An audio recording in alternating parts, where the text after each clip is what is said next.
E aí, turma, bom demais? Olha só, se vocês prestarem atenção, quando a gente abordou cada tipo de engrenagem, a primeira coisa que a gente fez foi estudar a geometria fundamental e só depois fazer análise de força. Foi assim com as engrenagens cilíndricas de dentes retos, foi assim com as engrenagens cilíndricas de dentes helicoidais e será assim com as engrenagens cônicas. E como eu sempre faço, eu mostro alguma aplicação industrial no meio da sua mente para te explicar o que está se passando aqui no canal AFD. Então eu vou usar esse variador de velocidades aqui como pano de fundo para fazer a análise de forças que eu estou interessado, tá legal? Se você prestar atenção, isso daí é tipo o Batmóvel dos variadores de velocidade.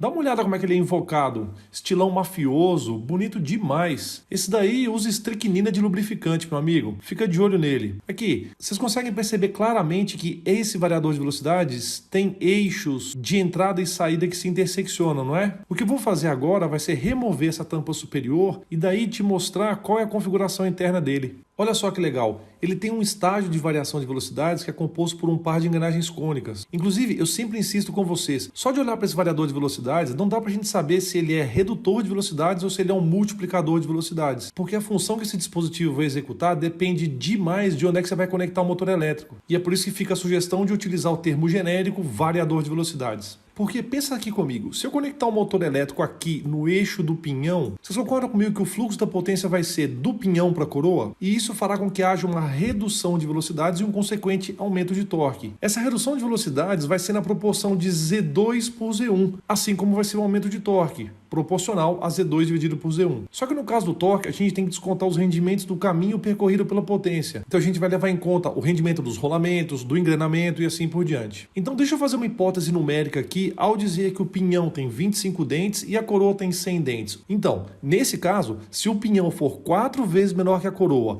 e o motor estiver conectado no eixo do pinhão, esse dispositivo vai ser classificado como um redutor de velocidades com a relação de transmissão total de 4 para 1. Para classificar a função do dispositivo, a gente sempre referencia o fato de ser redutor ou multiplicador na rotação, porque é a rotação que permanece íntegra, não sendo afetada pelos rendimentos. Só que é fisicamente fácil e óbvio da gente constatar que, se o dispositivo reduz a velocidade, ele vai multiplicar o torque. E eu gosto sempre de trazer uma interpretação física para a classificação do dispositivo, bem como para a relação de transmissão total do sistema. Veja, por favor, que essa relação de transmissão, ela traz uma relação entre a rotação de entrada para a rotação de saída desse sistema de transmissão de potência. E daí, turma, a tradução física dessa relação é a seguinte: para cada 4 rotações do eixo de entrada, a gente vai ter uma rotação do eixo de saída. Em contrapartida, se a gente inverter e conectar um motor elétrico aqui no eixo da coroa, e cabe ressaltar que apesar de eu ter mudado a vista desse variador de velocidades, eu ainda mantive a coroa tendo 100 dentes, o pinhão tendo 25 dentes, e a única modificação que foi feita é a instalação do motor elétrico de tal maneira que o fluxo da potência seja do eixo de entrada da coroa para o eixo de saída do pinhão. Essa configuração vai promover uma multiplicação de velocidades e uma consequente redução de torques. A multiplicação de velocidade vai continuar sendo na taxa de 100 por 25. Assim como a redução de torque também vai ser proporcional a essa mesma taxa. E não custa nada lembrar que, no caso do torque, pelo fato da potência de entrada ser maior do que a potência de saída, a gente vai ter que descontar os rendimentos do caminho que é percorrido pela potência. Então, no caso dessa trajetória, entre a potência de saída e a potência de entrada, a gente ia ter que descontar o rendimento dos rolamentos e o rendimento do engrenamento cônico. E daí, turma, como nesse caso o pinhão é 4 vezes menor que a coroa e o motor está conectado no eixo da coroa, esse dispositivo é classificado como um multiplicador de velocidades com a relação de transmissão total de 1 para 4. Isso significa que para cada uma rotação do eixo de entrada desse sistema, nós teremos 4 rotações equivalentes no eixo de saída. E é claro que se você quiser fazer análise dessa relação de transmissão total, para entender o torque, é só você fazer a leitura ao contrário. Considerando que o rendimento fosse 100%, algo que a gente já constatou que não é, ficaria muito simples a gente analisar o torque da seguinte maneira. Para cada 4 Nm de torque transmitido no eixo de entrada, equivale 1 Nm de torque transmitido no eixo de saída. Agora, o motivo dessa videoaula é fazer a análise de forças em engrenagens cônicas. Então, eu vou fazer da seguinte maneira. Eu vou pegar esse modelo tridimensional, vou explorá-lo um minutinho e depois a gente volta aqui para o PowerPoint para que a gente possa continuar nossas constatações físicas. Daí, como já é de costume, eu vou passar aqui e inaugurar o plantão noturno do Moodle de Elemento de Máquinas 2. No caso desse semestre, a gente ainda tem Elemento de Máquinas 2 da automação e controle, tendo matérias de Elemento de Máquinas 1 da mecânica. Mas no próximo semestre, o plano de ensino da disciplina vai convergir de tal maneira que tanto o pessoal da mecânica quanto o pessoal da automação e controle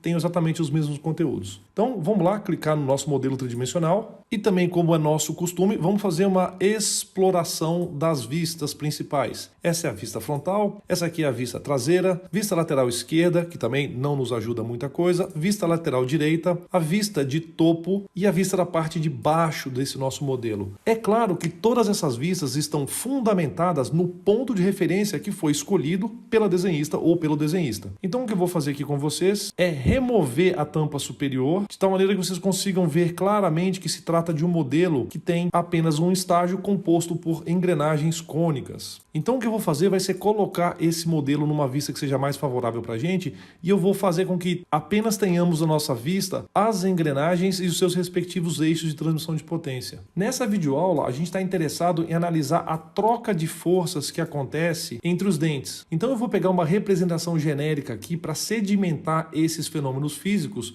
mas antes, só quero deixar muito claro que essas engrenagens têm dente com espessura variável e isso, como a gente já conversou antes, dificulta demais a representação matemática dos fenômenos envolvidos nos dentes que estão conjugados. Por isso, a gente já combinou, nós vamos fazer uma modelagem simplificada para remover essa complexidade desnecessária em decorrência da geometria dos dentes. Convém ressaltar que a gente já combinou que a troca de forças vai acontecer no diâmetro médio primitivo dessas engrenagens. Então o que eu vou fazer aqui agora vai ser isolar apenas uma engrenagem e usar uma representação genérica de apenas uma dessas engrenagens cônicas para representar a troca de forças. Então o que nós vamos fazer agora vai ser voltar para o PowerPoint para que a gente possa dar continuidade à nossa análise. Então eu quero reforçar essa hipótese simplificadora que é amplamente aceita nos livros de elementos de máquinas. Esse desenho que vocês estão vendo aqui é tirado do livro do Collins. Esse livro é considerado um dos pilares do projeto mecânico de elementos de máquinas e de máquinas em si. É claro que a notação e as variáveis usadas são diferentes do que a nossa. Inclusive, essa notação é diferente de todos os outros livros. E diga-se de passagem, todos os livros em si apresentam muitas diferenças de nomenclatura e eu honestamente não vejo isso como sendo um problema. Por exemplo, a gente chamava o vértice comum de O, enquanto que o Collins chama o vértice comum de Q. Mas ao mesmo tempo a gente encontra uma série de similaridades, porque esse livro também trata a largura do dente como sendo B. O autor também atribui o mesmo nome que a gente usou para o cone de fundo da coroa e o cone de fundo do pinhão. E aí ele obviamente usa suas próprias variáveis numéricas para expressar o diâmetro do cone primitivo, tanto da coroa quanto do pinhão.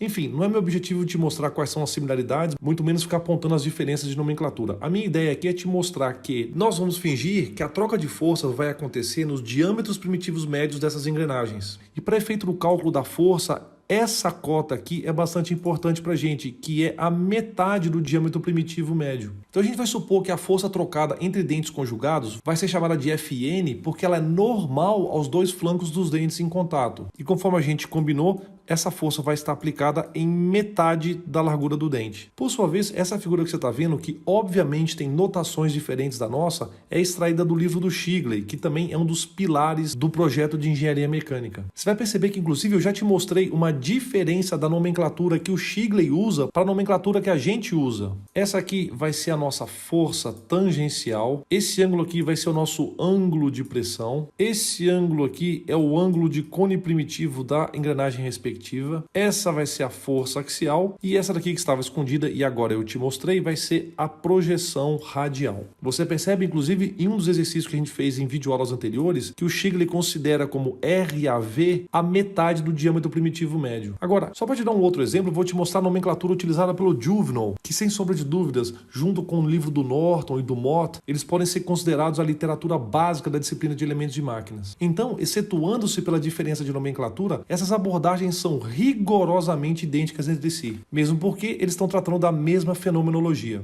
Turma, a análise de forças nas engrenagens cônicas vai influenciar uma série de questões de projeto. A primeira questão que a análise de forças vai impactar diretamente é justamente na resistência mecânica das engrenagens cônicas em si. E a gente vai analisar a resistência mecânica das engrenagens quando a gente estudar os critérios de falha de Lewis e Hertz que eu comentei com vocês justamente na primeira aula de engrenagens. E como dizem que recordar é viver, eu vou te mostrar quando eu te apresentei isso. Se vocês se recordarem, quando eu te apresentei a aula inaugural de engrenagens, eu disse claramente que as engrenagens têm dois modos de falha. O primeiro deles é a flexão nos dentes, também chamado de critério de Lewis, e a falha superficial, que é conhecida pelo critério de Hertz. Então, tão logo a gente termine as engrenagens cônicas, a gente vai tratar de parafuso sem fim coroa, e aí a gente vai estudar os modos de falha em engrenagens. Entretanto, além de influenciar a resistência mecânica das engrenagens, a análise de forças é igualmente importante em outros aspectos. Por exemplo, ela é fundamental do ponto de vista do projeto dos eixos de transmissão de potência. Vamos fazer mais uma sessão de recordação. Você se lembra da fórmula da ASME? Pois bem,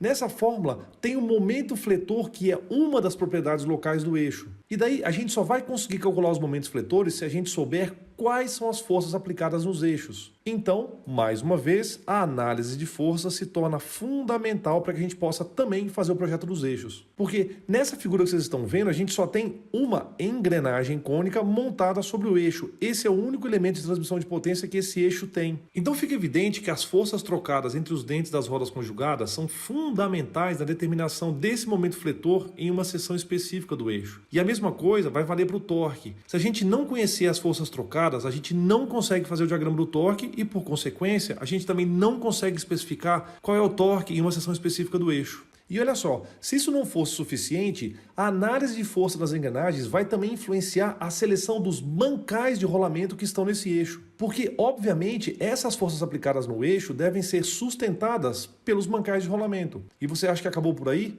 De forma alguma. Sabe por quê? Porque a análise de forças vai afetar a escolha da fixação de todos os elementos montados no eixo. Por exemplo, a especificação do ajuste por interferência para unir os rolamentos aos eixos depende das forças trocadas. Porque, turma, essas forças também influenciarão a forma de união de todos os elementos montados. Porque pensa aqui comigo, imagine que a gente tivesse utilizado uniões por interferência para unir essa engrenagem ao eixo. Ou, quem sabe, a gente poderia ter utilizado uma união por adaptação de forma através ou de um eixo ranhurado ou através de uma chaveta para unir essa engrenagem ao eixo. Inclusive, olha só, esse desenho mesmo, ele está incompleto, mas aqui na ponta do eixo tem algum elemento de transmissão de potência unido através de chaveta. E é óbvio que a análise de forças vai impactar a seleção dessa chaveta aí.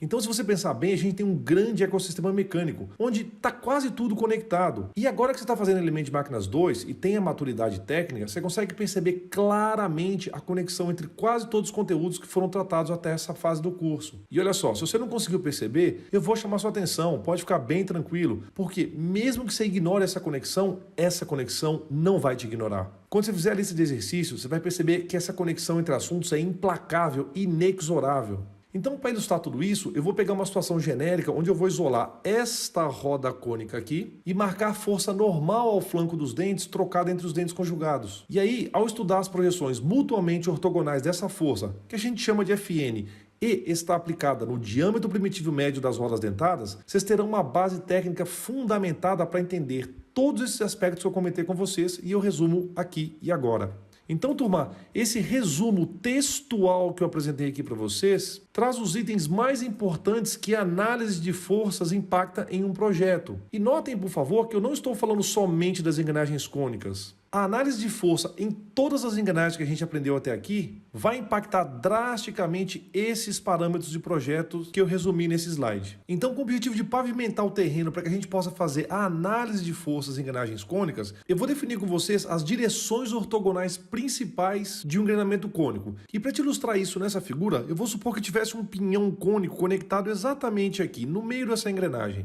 Ora, tal qual a gente fez em outras engrenagens, vocês vão concordar comigo que existem os eixos matemáticos que passam pelo ponto de contato e tem uma direção tangencial, e eu vou usar azul para definir esse eixo. Temos também um eixo matemático que passa do ponto de contato pelo raio das engrenagens, e nós costumeiramente chamamos esse eixo matemático de eixo radial. E finalmente temos o eixo axial, que tem a mesma direção da linha neutra do eixo de transmissão de potência. Então é sobre esse triedro que nós vamos fazer as projeções ortogonais daquelas forças que são normais aos flancos dos dentes conjugados. Eu insisto, são eixos matemáticos nos quais nós vamos projetar a força resultante do processo de contato entre os dentes. Então isso aqui é praticamente um teaser para o que vem a seguir. Portanto, pega sua pipoca e se prepara que o show vai começar.